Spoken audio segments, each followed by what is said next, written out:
So guys, ito na naman. Grocery. Ayan, lista ko. 3 corned beef. Tapos itong favorite ni Jay. Sausage.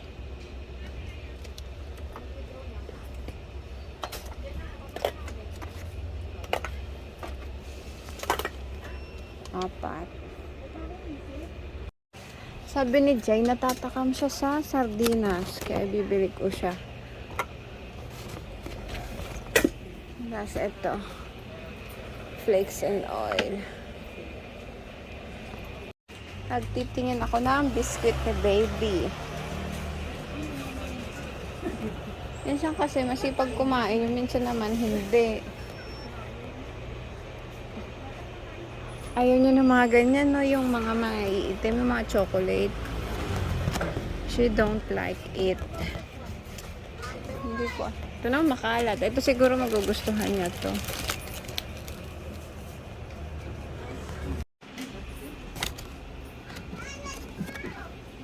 Gusto kong gumawa ng pastillas.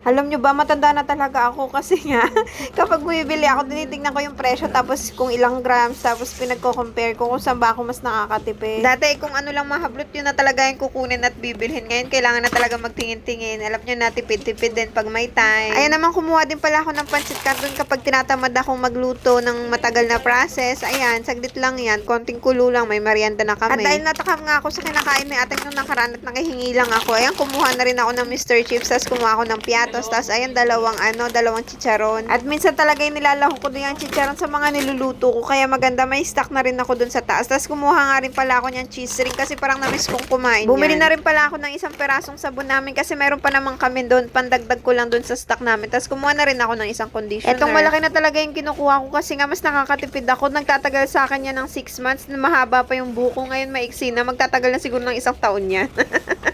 Mas nakakatipid talaga ako kapag malalaki yung mga binibili kong ganyan. Tapos ngayon, kumuha lang ako ng gatas namin ni Jay. Minsan kasi bago kami matulog sa gabi, umiinom muna kami ng gatas. At dahil takam na rin akong kumain ng tuyo, ayan, bumili nga pala ako ng isang balot lang. Nung nakuha ko na nga po lahat na nakalista dun sa may listahan ko na dapat kong bilhin, ayan, babayaran ko na rin siya. Tapos naalala ko, gusto ko palang uminom nito, kaya kumuha ako. Ang sarap niyang kamo. Pinalitan ko na pala yung gatas na kinuha ko yung mas malaki na para mas makatipid din ako. Sa isang makakahula kung magkano ba lahat na napamili ko dito sa may Pinoy Store, bibigyan ko ng 50 na Gcash. Kaya comment down below po kung magkano ba lahat na napamili ko dito. Isa lang po yung winner natin, ha. At after ko nga po bumili dito sa may Pinoy Store, iniwan ko muna lahat ng mga grocery ko kasi pupunta pa akong Watson.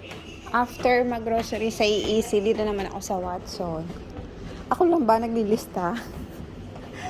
Para walang makalimutan kasi ako'y makakalimutin talaga. Sa Watson ay bibili lang ako ng stress tab. O, diba? Bili akong vitamins.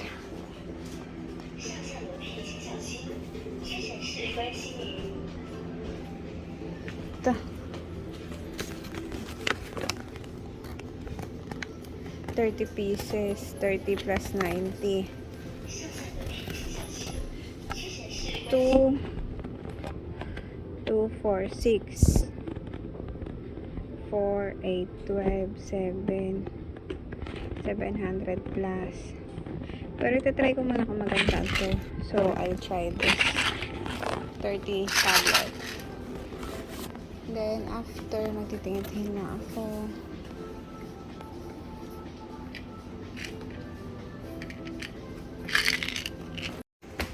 Yun, bibili lang akong wipes ni baby. Wipes namin 3. Pag umaalis kami. Wala yung madamihan na maliliit lang.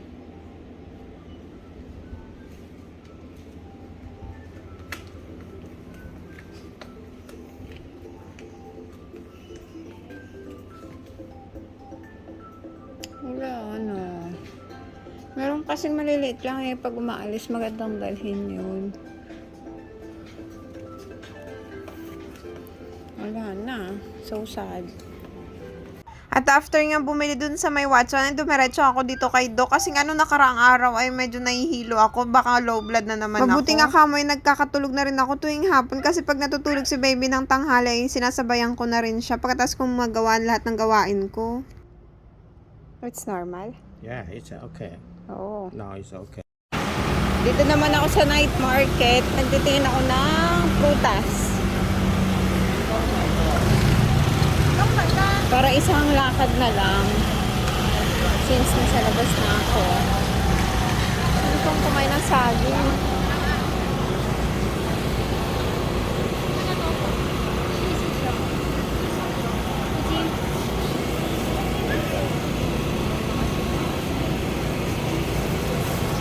There.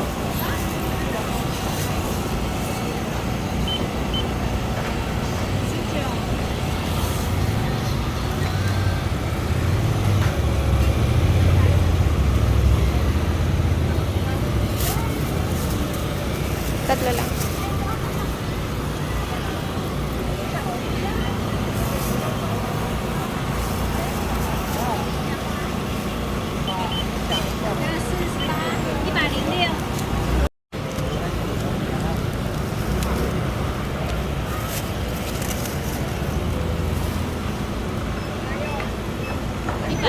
Okay. Mahal friend.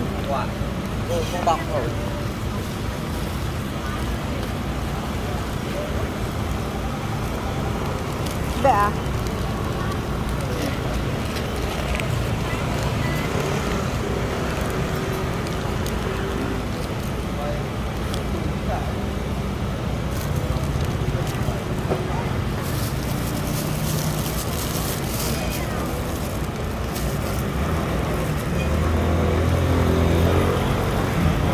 Shishe. Dito naman po ay bumili ako ng ihaw-ihaw kasi natatakam nga ako sa ihaw-ihaw at ang sarap ng sausawan nila dito. Hanggang dito na lang po. Salamat sa panonood. Please don't forget to like and follow.